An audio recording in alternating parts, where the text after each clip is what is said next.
Jarrett McKinnon, Davis Mills, Jamison Crowder, Eno Benjamin, Curtis Samuel, Donovan Peoples-Jones, Gus Edwards, Trey Sermon, Logan Thomas, Carson Wentz, Mo Alley Cox, and Mark Ingram.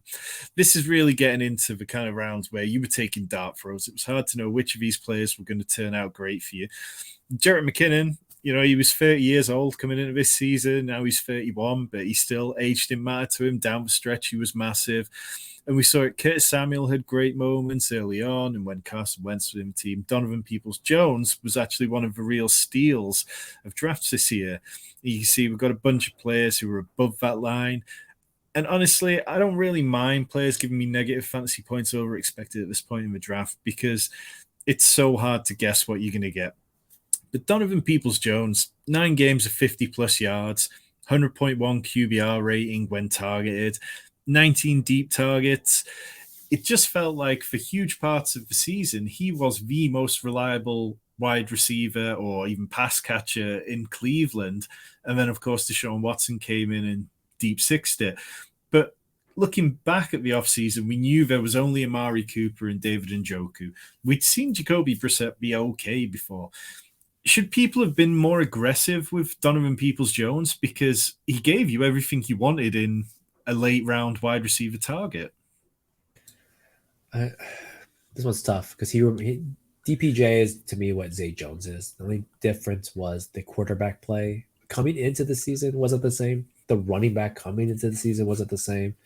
Nick Chubb is way more useful. Jacoby Brissett had himself a Geno Smith year. No one wants to admit this, right? We forgot about it, but he had himself a Geno Smith year. He really did. He should be going to the Pro Bowl. Huh? He should be going to the Pro Bowl. He should be going to the Pro Bowl. He should. He had himself a good year, and I don't think anyone expected that, though. So I could sit here and say, oh yeah, it was pretty obvious he's a wide receiver too, but wide receiver 2 can mean anything. Who's the wide receiver 2 on the Chiefs? You know what I mean? Like, if I'm not feeling good about Patrick Mahomes throwing to his 2, why do I feel good about Jacoby Brissett throwing to DPJ? So I think that's fair, yeah. And I think that's okay, and that's where it is. If you bought him for a deep threat guy because that's who you know he is, cool. You're playing best ball, and I love you for that. But other than that, I think he was priced adequately coming into what we knew for this year. Yeah. Curtis Samuel, he was in Washington for his second season, first season with Carson Wentz. In the games with Carson Wentz, it was all rosy. Like, it started the season, and Carson Wentz had those couple of games where I think he was like a top 5 quarterback in back-to-back weeks, and it was like, whoa, did we get the Washington Commanders completely wrong? Curtis Samuel put up 12 PPR points in games with Wentz and then 7 targets per game. But the moment that the quarterback situation kind of hit flux there, it all just went to pieces. Taylor Heineke was not consistently dumping off in the same way that Carson Wentz did. How do you feel about the kind of Curtis Samuel situation going into year 3? Do you think he's somebody who potentially could get cut by the Commanders now that they're changing offensive coordinator? Getting cut, that's a toss-up. We're not in the room. I think if you're looking at what Curtis Samuel did, if you're looking at your cap and all that stuff, I think he still fits. They did overpay for him, but I'm sure they could find a way to have him redo his contract, right? This seems like a perfect situation where a team is like, hey, Curtis, your contract's kind of crazy. Can you do something about it? And he wants to stay on the team because he hasn't built up enough capital to go to other teams yet besides be on the bench. I think with the Commanders, he has proven himself to be a starter. And I think Curtis Samuel is someone that I'm willing to take next year. I think that the dump offs matter. The placekeeping matters. He's good. He's relatively good. I don't think he's going to be a 1,000-yard guy again anytime soon or even get close to that. But he has that reactability. Kind of reminds me of Albert Wilson. Very much so. Could take it to the house randomly. Could streak it, get some good yak. So I like where he's at. I hope he stays with the Commanders. I hope that they go forward with their Sam Howell and they find a way to build chemistry and use him correctly because I think he will have relevancy again next year. Yeah.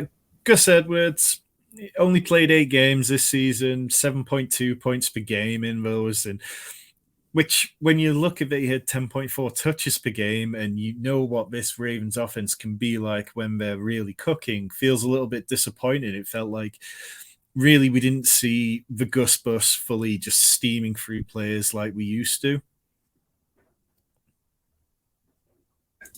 I like Gus Edwards. I didn't take a ton of him, but what we saw for him this year kind of gives you hope. If he finds a way to get healthy, stay on this team, you know there's a chance that he steals a couple of touchdowns, and that's all you're buying.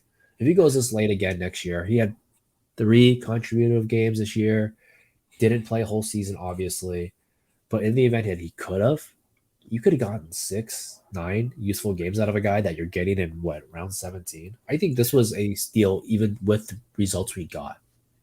Right? Yeah, I I think think that's completely fair. I think there's he's definitely going to be RB2. He's yeah. RB2 on his team. It's perfect. I think there's going to be questions about whether he stays on the team because they can save almost 5 million by cutting him. But the Ravens don't have many draft picks this year. They've only got 5 when they're used to having like 8, 9 or so. So it kind of feels like reshaping that room might have to wait a bit, or the kind of player they bring in might have to be somebody who can't necessarily challenge straight away. But I think if this running back room stays as it is, and if we're getting Gus Edwards anywhere from round 15 onwards, I'll be drafting a lot of him. I mean, the best stat here is 10.4 touches per game. Yeah. Round 15, 18, you get 10 touches.